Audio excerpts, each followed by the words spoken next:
ఇక్కడ మీరు చూస్తే 1/log9 సార్, అది log9 base 3 plus 1/log9 base 9 plus 1/log9 base 27 and so on ఉంది. ఇక్కడ మీరు అబ్జర్వ్ చేస్తే నేను ఆల్జీబ్రాకి 4 బాక్సులు అని చెప్పాను. ఏంటా బాక్స్?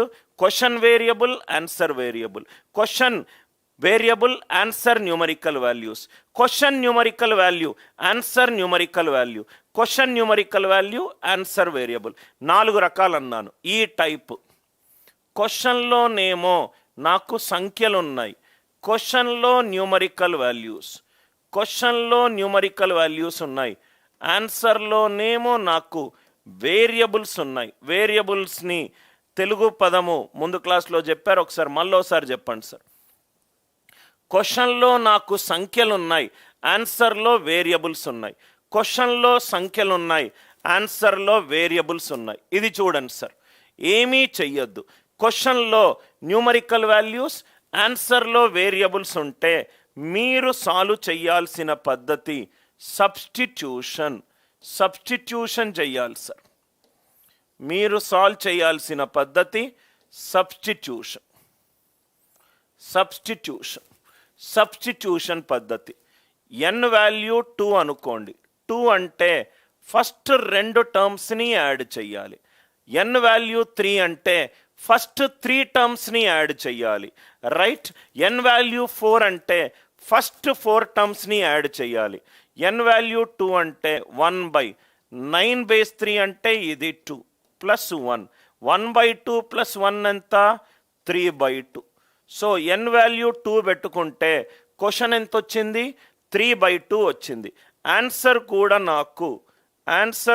నాకు 3/2 రావాలి.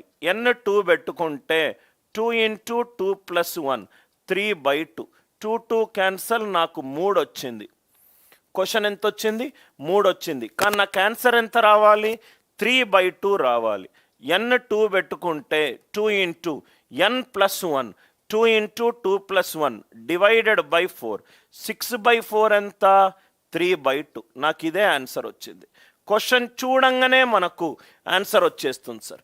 క్వశ్చన్ చూడంగానే మనకు ఆన్సర్ వచ్చేస్తుంది. ఎలా వస్తుంది సార్ ఆన్సర్? రైట్. ఈ మళ్ళీ చెప్తున్నాను సార్, క్లాసులో ఉన్న ప్రతి ఒక్క మోడల్ని చాలా జాగ్రత్తగా అబ్జర్వ్ చేయండి. క్వశ్చన్లో న్యూమరికల్ వాల్యూ, క్వశ్చన్లో నాకు అంకెలు కనబడుతున్నాయి, ఆన్సర్లో నాకు చరరాశులు కనబడుతున్నాయి. క్వశ్చన్లో అంకెలు కనబడుతున్నాయి, ఆన్సర్లో నాకు చరరాశులు కనబడుతున్నాయి. అప్పుడు ఏ మెథడ్ యూజ్ చేయాలి? సబ్స్టిట్యూషన్ మెథడ్ యూజ్ చేయాలి. n వాల్యూ 2 యూజ్ చేస్తే ఫస్ట్ 2 టర్మ్స్ని యాడ్ చేశాను అనుకోండి. ఇదేమో 1 అండ్ ఇదేమో 2. 1 + 1/2 ఎంత? 3.